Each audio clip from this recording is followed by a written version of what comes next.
এই যে পুজোটা হচ্ছে সবাই যে আনন্দ করছে, বাইরে থেকেও সবাই আসছে এখানে। মায়ের এখানে নাম পাঠও তো হয়েছে, প্রতিদিন নাম হয়। এবং এই মায়ের পুজোর জন্য আজকের সবাই যে যেমন পারবেন আমাদের মায়ের মুক্ত হস্তে কিছু দান করে যান। এবং আমাদের মায়ের পুজোর জন্য আপনারা আপনাদের মনস্কামনা অনুযায়ী আপনারা সব যেমন গাড়ি দিতে পারেন। মায়ের মা কোনোদিন বলেনি যে আমার এটা দাও সেটা দাও, তোমাদের মনস্কামনা পূর্ণ হলে তোমরা দিয়ে যাবে। আর কমিটি কোনোদিন বলবে না যে মায়ের কাছে এসে পুজো দিতে এলে মা কোনোদিন তারা ফেরায় না, আর কমিটি কোনোদিন বাধা দেবে না। আপনারা এসে এখানে কমিটিকে জানিয়ে এনি টাইম শনি মঙ্গলবার অমাবস্যার দিতে ভাই বলে মায়ের সম্বন্ধে একটু বলো। সর্বপ্রথম বলি, কারণকালী মন্দিরে এই যে মন্দিরের মূর্তিটা আছে একমাত্র এখানে আছে, তারাপীঠে আছে। এছাড়া এই মূর্তিটা করতে দেখতে পাওয়া যায় না সচরাচর। আর এই মূর্তিটা হচ্ছে বাবা যখন গরম পান করেছিল, মা মাতৃরূপ ধরে বাবাকে স্তন পান করিয়েছিল। সেই হিসাবে মূর্তি হয়েছে একমাত্র তারাপীঠ। আর আমাদের কারণকালী মন্দির ছাড়া এই মূর্তি করতে পুজো হয়। ও মা তারা যখন ওই ভোলানাথ যখন ওই ভোলানাথ পান করেছিল সেই সময় এই করণকালী মানে মায়ের রূপ ধরে ওই ভোলানাথের দুধ পান করেছিল। ও মা তারা ওই করণকালী ওই রূপ ধরে নিয়েছে। মার ব্রহ্মশিলা রোগ মা কারণকালী। আচ্ছা, ব্রহ্মশিলা থেকে তারাপীঠে গেলে আমরা অ্যাকচুয়ালি যে মায়ের ব্রহ্মশিলাটা দেখা পাই, সেই ব্রহ্মশিলা যেটা দেখেছিলেন আমাদের যিনি মহাসাধক ছিলেন বামা খ্যাপা, আর বামা খ্যাপার উপরে যিনি ছিলেন বৈষম্য ঠাকুর, যিনি সাধনা করে মায়ের ওই রূপ দর্শন পেয়েছিলেন। তো ওটা হলো মায়ের ব্রহ্মশিলা, যেটা হচ্ছে মা আমাদের স্বয়ং ভোলানাথকে সন্তান রূপে যে দুগ্ধ পান করিয়েছিল, তো সেই রূপটাই আমাদের এখানে বিরাজ করছে। তো আমরা এটাকে মা কারণকালী হিসাবে আমরা পূজা করি। তো আজ দেখতে দেখতে আমাদের পূজায় আমরা 50 বছর পদার্পণ করলাম। তো আমাদের কমিটি যে সকল সদস্য ভাইরা আছে, তো এই সকল ভাইদেরকে নিয়েই আমাদের এই আয়োজন। আর এখানে আমাদের আয়োজন ছোটোখাটো না, আজকের থেকে আমাদের ধরুন নববর্ষেই পুজো শুরু হচ্ছে। তো কালকের সকাল পর্যন্ত আমাদের পূজা থাকছে।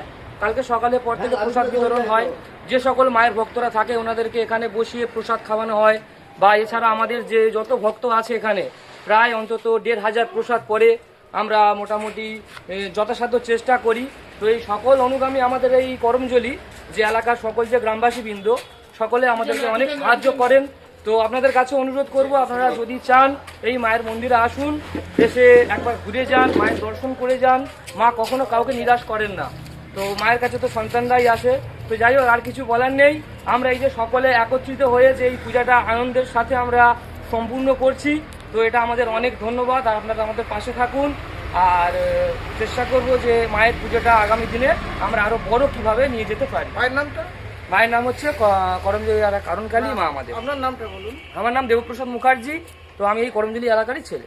খুব ভালো লাগলো এই যে মায়ের রূপ সম্পর্কে আমরা কিছু জানতে পারলাম। যে মায়ের কাছে ভোলানাথ ছোট্ট শিশু হিসাবে বিরাজ করছেন, এটা দেখলাম। যে আমি প্রশ্ন করেছিলাম এই দাদার কাছে, যে তখন বললো যে ভাই না এলে বলতে পারবো না, পাপু ভাই বা যাই হোক গুড্ডু ভাই এসে ওনার ভাইয়ের কাছ থেকে আমি জেনে নিলাম। খুব ভালো লাগলো এই যে আমাদের ভোলানাথের যে শিশু রূপে যে বিরাজ করছে, যেটা আমি জানতে পেরে আমি খুব খুশি হলাম।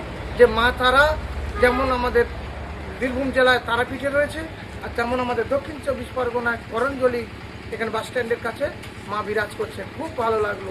এই বলে আমার বক্তব্য শেষ করছি। কারণকালী মা কি জয়, কারণকালী মা কি জয়, কারণকালী মা কি জয়, কারণকালী চন্দন করে হরি হরি বলো।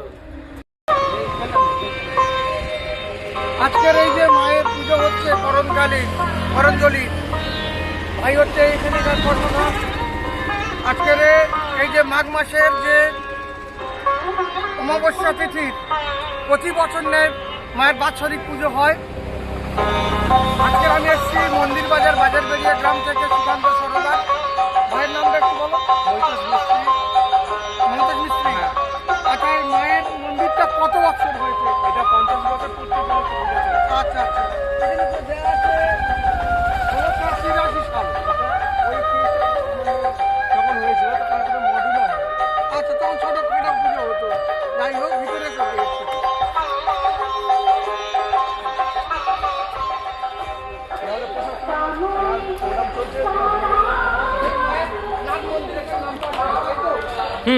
এটা মায়ের নাট মন্দির।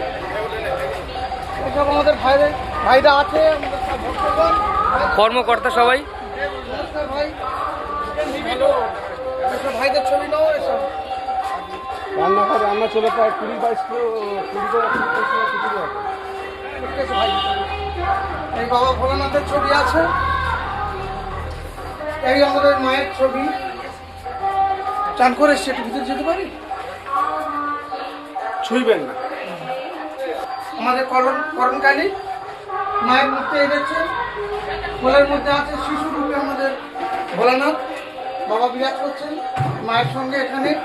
আপনারা যদি দেখতে চান, প্রতি বৎসর মাঘ মাসের অমাবস্যা তিথিতে এখানে বাৎসরিক অনুষ্ঠান হয়। এই মায়ের পূজা এখানেই হয়।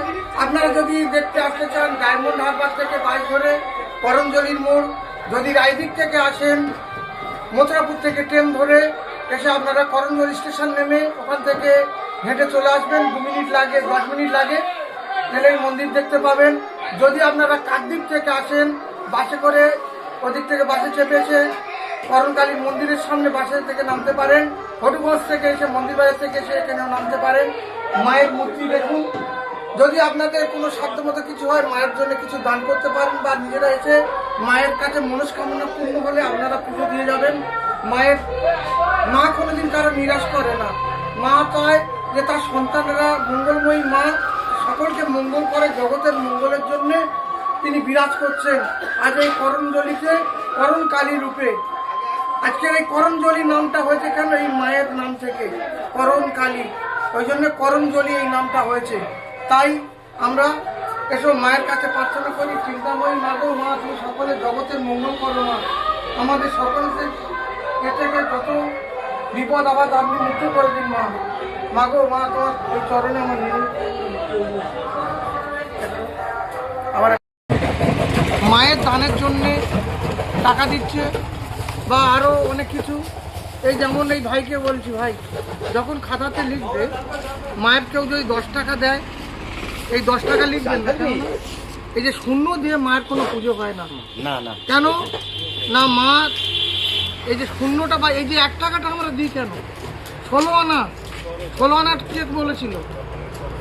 স্বয়ং আমাদের রামকৃষ্ণ ঠাকুর, গদাধর চট্টোপাধ্যায় সব শেষে বলেছিল কি বলে, এই নিয়ে আমার কাছে 16 আনা আছে, এই 16 আনা নেই। ওই জন্য আমরা হিন্দু শাস্ত্রে সবাই, যদি কেউ 100 টাকা দেওয়া হয়, 100 টাকার পিছনে 1 টাকা দেওয়া হয় কেন? 101 টাকা।